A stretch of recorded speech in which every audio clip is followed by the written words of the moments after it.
So you guys, thank you so much for being on the show and coming with such an interesting topic. Thanks for having us. Can we start maybe Remy with you? Like what talk a little bit about the origin of this book and your passion for this work. Sure. Thank you so much, Jessica, for having us on the podcast.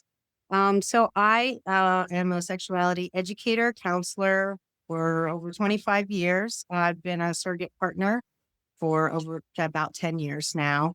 And I was working on a human sexuality textbook for with a university professor here in Northern California, where I live. And I was working on a chapter on sex work. And I wanted to have different voices in the chapter. So I reached out to two colleagues, friends that I knew. One, Daddy Lance, who I knew from the surrogate world, and Natasha, who is a pro dom. And I asked if they would be open to writing a vignette about their work for the textbook. And they both agreed. And what they sent back to me, I told them, write whatever you want, whatever you think university students should know about your work, about sex work. And they both sent back these incredibly poignant, beautifully written vignettes I was so moved by. And I was just struck by the compassion in their stories Mm, about working with their clients. And I thought, I don't think this is the first thing people think of when they think of sex. And they don't right, necessarily right. think of compassion.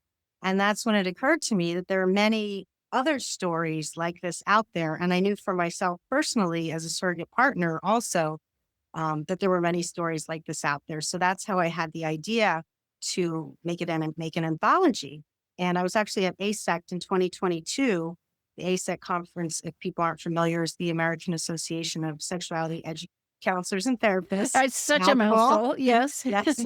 And I saw that there was a publisher there, Jessica Kingsley. And Oh so clearly wow. they were interested in publishing books on sexuality. And I approached them with the idea of the anthology on compassion and sex work, and they loved the idea.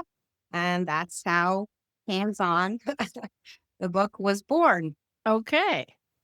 And Lilith, how did you come to be associated? I mean, how did you come to be associated with the project, but also sort of what's your passion in this work or what's, a little bit about you and the connection here to the hands-on So project?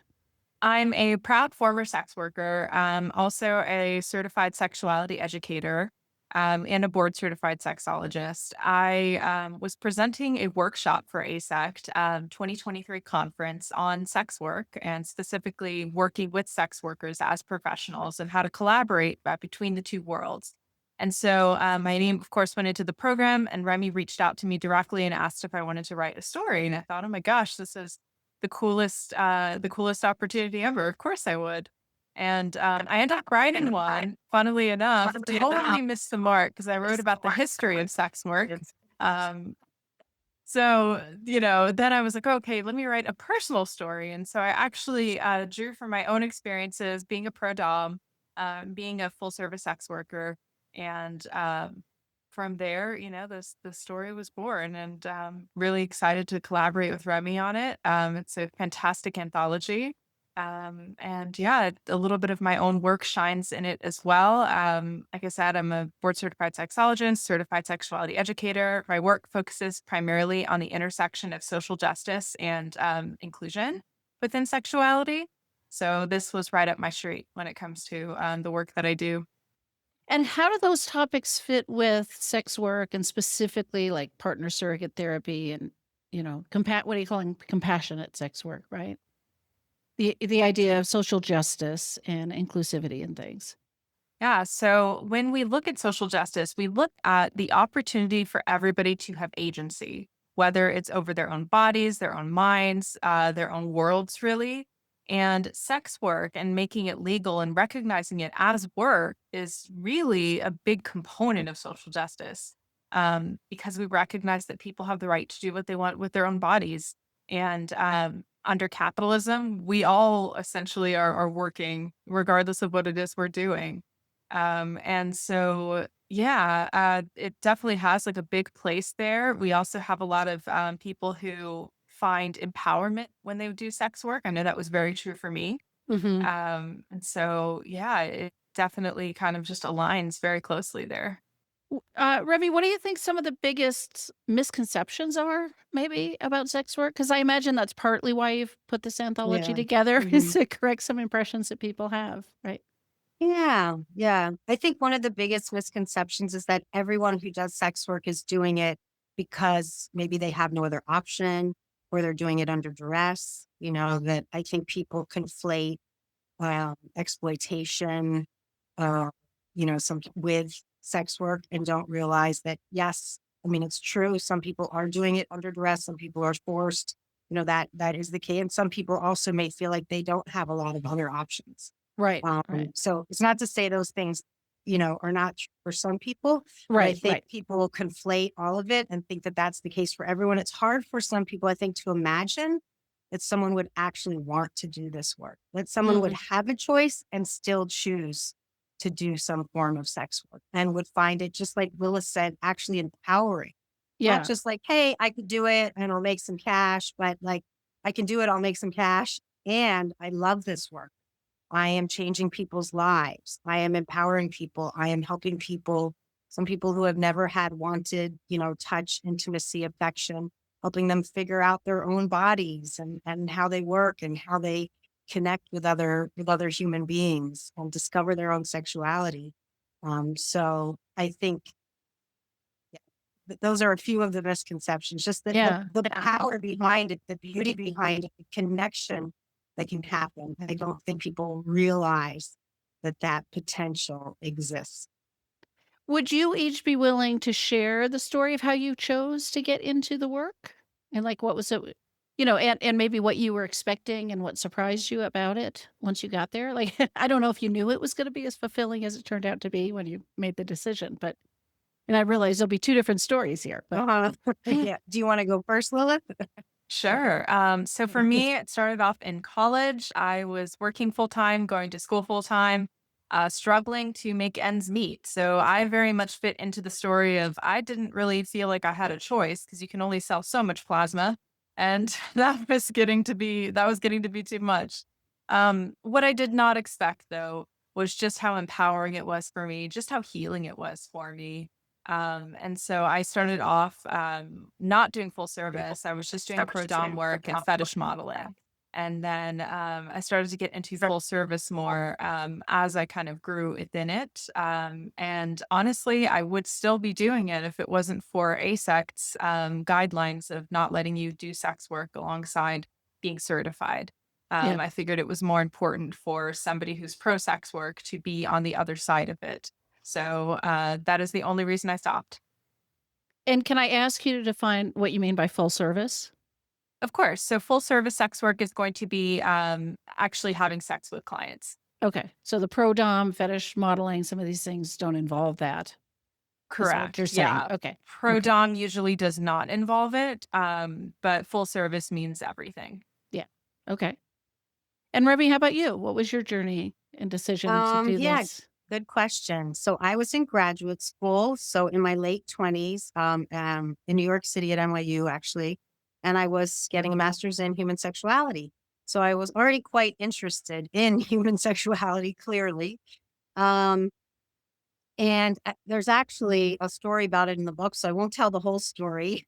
um, but it's written under the name Wendy, and I sort of go over a little bit how the journey started for me. But basically, I got the idea that, maybe I could try this out. And this is some years ago. So this was pre-internet. So I had an ad in the Village Voice in New York City. And I studied some of the other ads. I didn't know anyone who did sex work. I didn't have anyone to guide me or show me, but I was sort of making it up as I went along. And I studied some of the ads and got a sense of how I could make an ad. And I wrote something like, I'll spoil you if you spoil me, sort of thing in there. And from there, I started having, and I was looking just to meet maybe one or two people to keep it simple. And I started having sort of meet and greets, at a restaurant or a cafe with people to vet them, because safety is something certainly you have to think Yeah, about surrogate's work. So was thinking about that. And what struck me right away was even just during these lunches, dinners, meetings, was that the men I was meeting, I mean, yes, they were looking for sex, but even more so, it really felt like they were looking for companionship.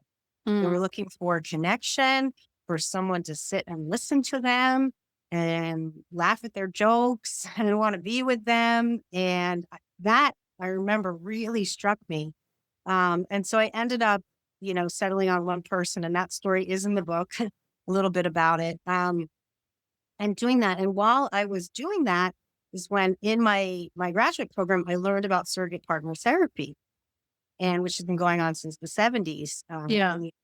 And I thought, wow, I'm kind of doing this in a way because I was doing the work, with a very thoughtful mind, and bringing emotional intelligence, to the work. I wasn't, just doing it, to fulfill someone's, sexual needs. I felt like a lot of it was about making that connection and seeing Hmm. that they also had these emotional intimacy needs. And it felt almost like a calling to me that, like, wow, I could be doing this work. And I actually started looking into it back then. And even doing the application for IPSA, the International Professional Surrogate Association. But then at the time I was starting a new relationship, was kind of, getting married, and then I had a child, and it just didn't quite feel like the right time in my life for a while, but I always had it in my mind that, that was a calling for me to do the surrogate work. And I eventually reached a point in my life where it felt like if I don't at least do the training and give it a try, I'm going to look back on my life and have a regret about it. Yeah. And I finally did. And that was 10 years ago, almost 10 years ago. And it's been an incredible, beautiful journey. And it's probably even, it's even more, there's even more potential for emotional intimacy and connection than I think I even realized before I did the training. Even though I knew about the work, it's different to actually be doing work. Yeah. Now you mentioned getting married. Yeah, what do the people in your lives know about this work? Have they supported this work? How has that gone with loved ones? Good question. I am very blessed to have a very open-minded family. I'm also blessed. I'm not with my first husband that I was with at the time I did the training, but he was very supportive of it. And my current partner that I have is 100% supportive of it. I feel like it would be challenging otherwise. Yeah. But yeah, I'm also very blessed to have a very open-minded, supportive family. So my family, my close friends know, but it's not something that I am, fully out about in the world and tell everyone about. Right, right, Uh, right. You don't have a but LinkedIn profile with this no, probably? that's right. Not right now. At some point I might. I'm sort of doing a soft coming out with the book now. Right, right. But but yeah, so I've been I guess blessed in that way. Yeah. And Lilith, how that's not about the case for everyone. yeah, Sorry. I bet. Lilith, how about you? Were there loved ones or friends or family or partners that knew about So this, had thoughts about it? I was very fortunate that my spouse and partner at the time, before we got married, is when I started, was very supportive, very understanding as well. My family, on the other hand, quite the opposite. I mean, they didn't know all of the details, but what they heard, they didn't like. Yeah. So that, and ever since then, I've gone no contact with them for many different reasons. But my family of choice, everybody that matters in my life, does know, and they're very supportive, and they're all wanting to buy a copy of the book. Actually, Yeah, it strikes me that this book is a little bit of a coming out, right? I mean, it is. you're putting your name on it. Maybe you're putting your name on the story, but yeah, it's vulnerable. It is, but it feels right. Yeah. And Lilith, I mean, let's just dive into this. You mentioned that because of ASEX Code of Ethics, which, I'm also an ASEC certified sex therapist, you had to give this up. Is there anything you want to say about whether you would want that to change or not, and why it might be important to not draw those lines? Yeah. So I think that holding they're holding educators to the same levels that therapists have when it comes to ethics is redundant. It's extraneous, and even for therapists, you are bound by the state in which your licensure exists. So it's just redundant, and it's reductive, really. Prevents things like any kind of somatic therapy from being allowed. Even surrogate therapy is kind of in a gray area, Mhm. unfortunately so. And I think that all of these experiences, sex work, surrogate therapy, sex therapy, all of it, are all healing modalities. And when we take away the opportunity for these different healing modalities who have been around since ancient times, it is the oldest profession. We take that out of it, and really, it's a byproduct of colonialism that Mhm. sex work is, in fact, criminalized. We take away the opportunity for our clients and the people we care about to heal. And I think that ASEX should be on the other side of that. And I if hope. anything, and this is something I learned when I did my workshop, there was a woman in the workshop named Susan Stieritz. She was the former president of ASECT. Mhm. And she told us that ASECT was actually started by sex workers. And I had no Really? idea. Yeah. I have never heard that. Yeah. Interesting. Yeah, and I suppose that colonial influence and the stigma around it, I mean, I'm sure that's what they're trying to protect from, is to not confuse with the way what people assume about that work, but Mhm. it's unfortunate. I hope we get to the day Yeah. where, you know, maybe Me there's too. another certification or something in sexological body work, Yeah. you know. Yeah. Absolutely. Yeah. So how has this been? I mean, we heard a little bit about how it was surprising. Lilith, I think you said you found it really healing. Mhm. I guess I'm curious if you want to say a little bit more about that, because it's obviously healing for clients, or obviously seems obvious to me. It's healing for the clients. How has it been healing for you as in the sex work? Yeah. So I was a survivor of sexual assault and of child abuse and all of that. And so for me, my sexuality was always weaponized against me. I never had control over it. It was never something that was ever mine, truly. And when I started sex work, the very thing that I was marketing, the very thing that I had to be in full control of was my sexuality. So at Mm. first it felt like complete, just unknown territory for me. And what ended up happening is I ended up learning how to control my sexuality and to make it mine and to be empowered with it and to sell it, frankly. I mean, as simple as that is. Um, and part of that was just learning that, what happened is in the past. And now that it's mine, it feels like it was very healing as a result. Yeah. Yeah, so that's kind of where it stemmed from. Okay. Anything on your side, Remy, that was healing for you in doing this work? It's a good question. I think for me, it doesn't resonate with me as much that way.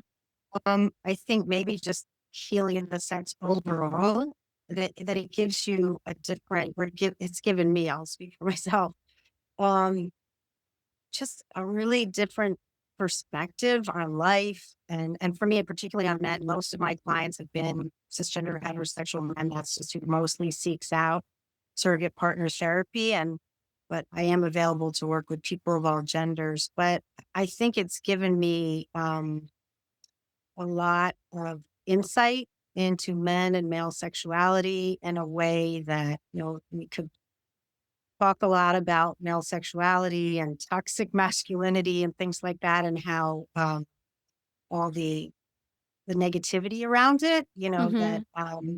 but I think in order to have, real genuine compassion for men and their sexuality, it takes a certain kind of understanding of that they are also socialized, unfortunately in this, uh, patriarchal structure, to not be able to be in touch with their feelings, their true sexuality, perhaps, I mean, homophobia is so powerful, things like that I Yeah. think can prevent men from just really being in touch with what it is they truly would want and want to express. So, Yeah. uh, Yeah, I think for me, just like when I said I first learned about the work in my late 20s, I could have done it, but I'm much better at it now that I'm in my early 50s. Well, I like think all of us, right? The life experience and stuff really helps us in our yes, work. I mean, I really didn't understand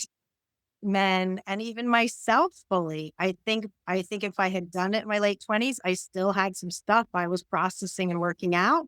And I mean, I'm still a work in progress. It's not that I think I've learned everything there is, Right, but right. I've learned a lot more over these past decades.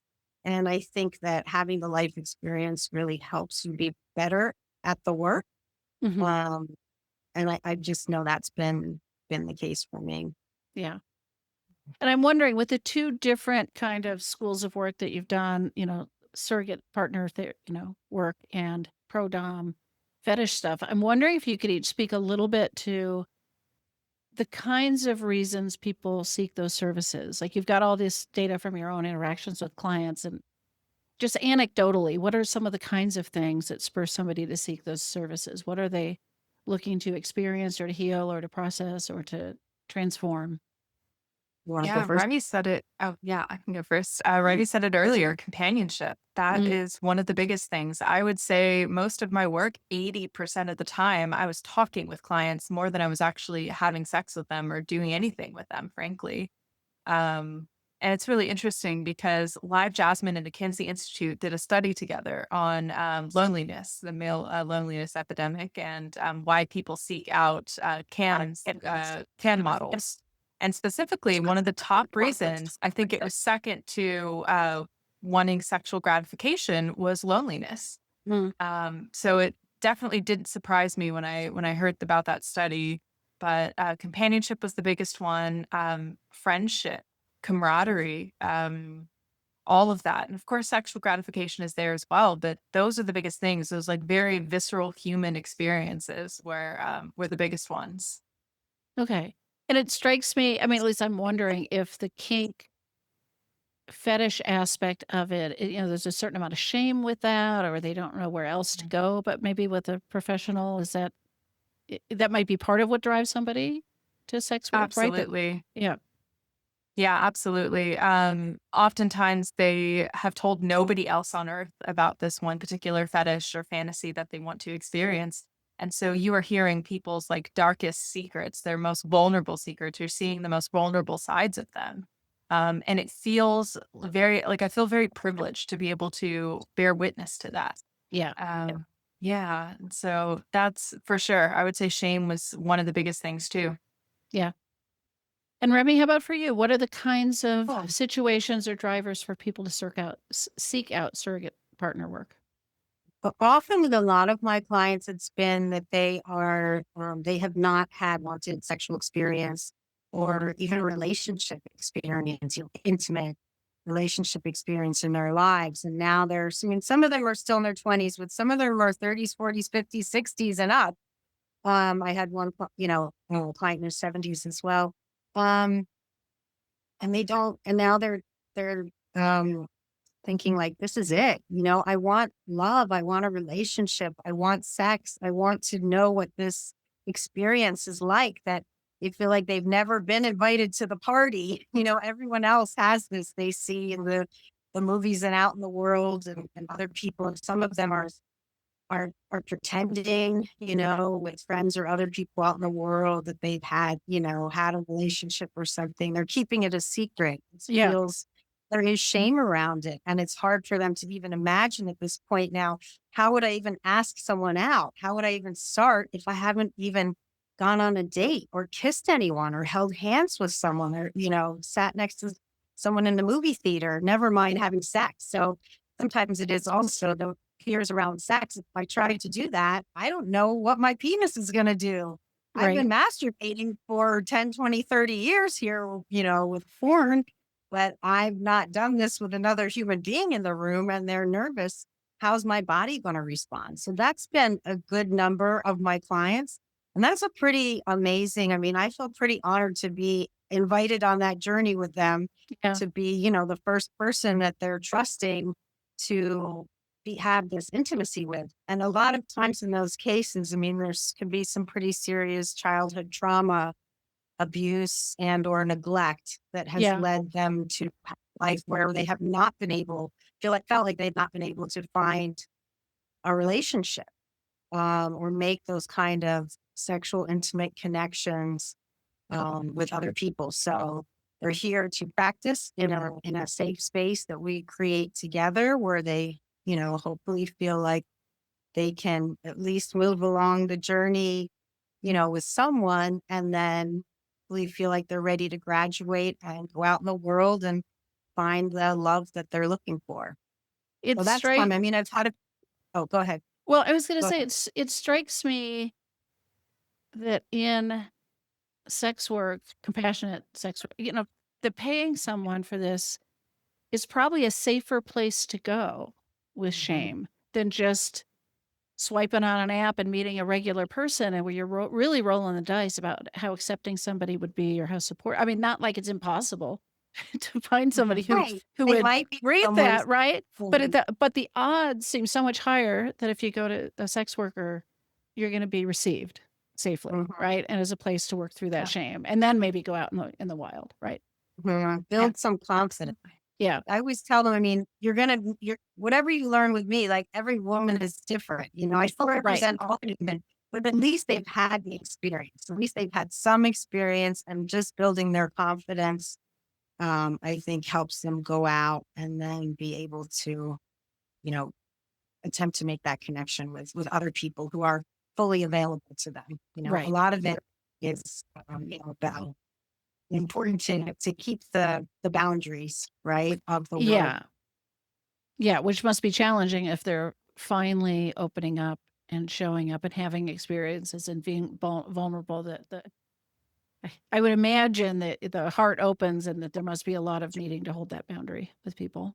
Mhm. Yeah, there can be. So it's just something we set really clearly from the beginning. Yeah. And something else, I don't know if your listeners are super familiar with surrogate partner therapy, but we always have a licensed talk therapist involved as well. So we work as a threesome or in the triadic model, as we say. Right. Right. So if those kind of strong feelings, emotions, and things are coming up, the good thing is they have a therapist, to work with on that. And the therapist and the surrogate are also in communication. Yeah. So we can really identify what's going on, and we'll be able to address it, Right. in therapy as well as, in the surrogate sessions. Right. Right.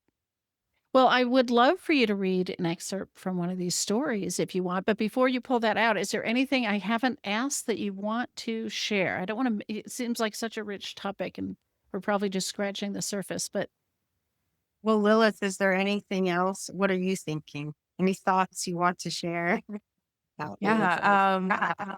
Not that I can think of, honestly. I think we've kind of okay. hit a bunch of different things. Right. I'm excited to hear the excerpt. Okay. Yeah. So this is actually the last story in the book, and it's called Holding Hands. And it's by me, but it's under the name of Maya. So in surrogate partner therapy, we use the technique of sensate focus. I'll just set it up a little because I'm only going to read the end. Yeah. Um, the technique of sensate focus, touching for your own pleasure. And we start very basically at the beginning, usually with touching hand. And just so that's and this is actually a story about my first client. My first client um, was a woman, or is a woman, lesbian, who came out late in life, in her 60s, and had never had any kind of, wanted sexual contact with women. She had had a little sexual contact with a man some years ago, but it was nothing she was really interested in. So this was her finally fully coming out to herself and saying, like, okay, this is it. I'm ready. I want this.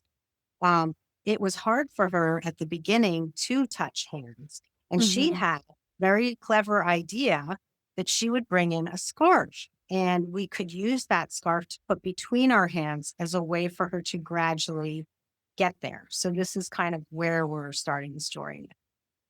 So Ruth starts to curl her fingers around the scarf around my hand. Her breathing gets louder and deeper. I smile and start to curl my fingers as well.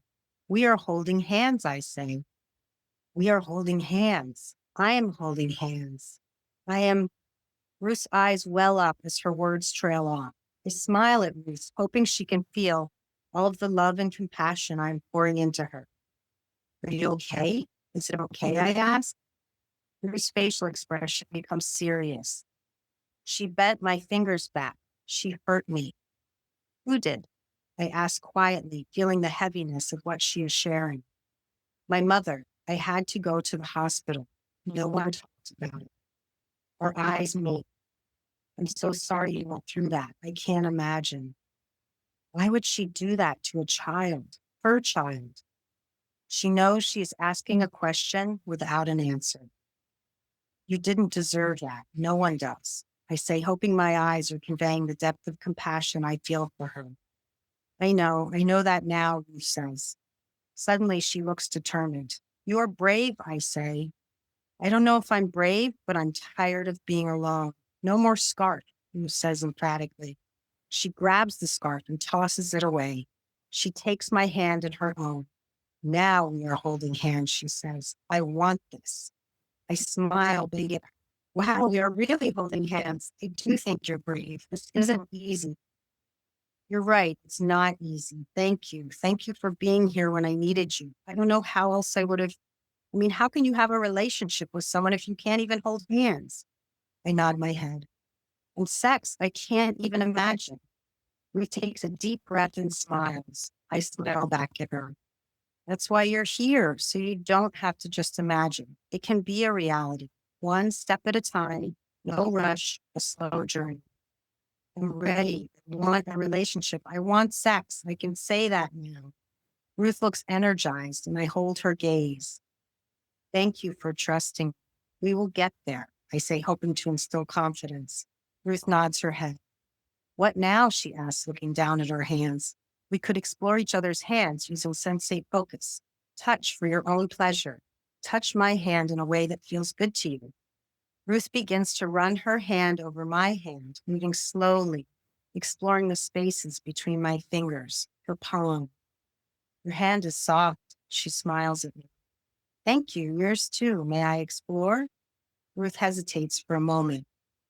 Yes, you may. She gives permission. I close my eyes and begin to explore Ruth's hand with my own. Using the back of my hand, I move it slowly inside her palm. I then move my fingers in between her fingers. Ruth closes her eyes and lets out a sigh. Her body is relaxing. She's enjoying the touch. This is good. I like this, she says, a little surprised at herself. I do too, I say, and I mean it. From here, we will move on to other body parts, I say, and then pause. I realize we just hit a milestone and I shouldn't move too quick. When you're ready for that, I clarify. What body part is next? She asks. Actually, face, I say, face caress. Ruth's expression tells me she wants to know more. I lift my free hand up to my cheek and fold my fingers in and gently stroke. My head tilts slightly in the direction of my hand as I slowly caress myself. For a moment, my eyes close. Then I open them slowly and look at Ruth. My hand moves down from my cheek and lands below my collarbone. I take a deep breath and lightly pat my skin and then begin to twirl my hair in my hand as I grin at Ruth. Are you flirting with me? Ruth asks expectantly. Think I might be. Ruth looks happy. This is fun. I hope so. It should be fun. But I'm still so scared of having sex with a woman. Trust the process. By the time we get there, you will be ready. Because if you're not ready, we won't go there. I'll show you the path, but you set the pace. Okay. Part of me is ready. So ready. I want touch. I want love. It's what we all need, love and affection. May I touch your face? Ruth asks. You may. I sit up straight and offer my face to her, eyes closed. Ruth lifts her hand to my cheek and begins to caress it. I open my eyes. We are looking at each other with love, with longing, with sweetness. For a moment, nothing else exists. The couch, the lamp, my office walls all disappear. We are only aware of each other's energy. Ruth feels it. It's just two people together. I mean, how can it be so, how can it feel so, where's the boys' trails are? So simple, but so powerful. You know, at first I thought this was just going to be about sex. I grin at her. Sex is never just about sex. It's so much more. Just wait. You're going to love the more. Ruth grins back. They already do, she said. Thank you for sharing that. Well, Thank thank you. you. All right. So tell us again the name of the book, the whole thing, and do you have a website or anything else you want to mention here if people want to get in touch or follow you or anything else? Sure. Yeah. So it's hands-on stories of sexuality, work, intimacy, and healing. Well, you can barely see it. Sorry, Yeah. with my background. Well, That's anyway. true. It's just disappearing, but Yes. Um, and we have a website, which actually Lilith did for us. So thank you, Lilith. Handsonanthology.com. So people can go there to see any upcoming events. We were at ASECT. I just did an event. We just did an event, several of us in New York City. So we don't have an upcoming event right now, but we will certainly list podcasts and things. And we'll probably be planning some more events in the fall. So please do check out handsonanthology.com for more information on the book. And Lilith, Okay. if you want to share, do you want to Yeah, share any please. social media or anything, information? It's up to you. Oh, mine? Yeah, Yeah. absolutely. You can find out more about me at lilithfox.com, and that's Fox with 2 X's. I can also be found on Instagram, Facebook, and Blue Sky at the Lilith Fox. Perfect. Well, thank you so much, you guys. Thank you very much. It was wonderful. I look You. forward to getting the book. Yeah, You. thank you.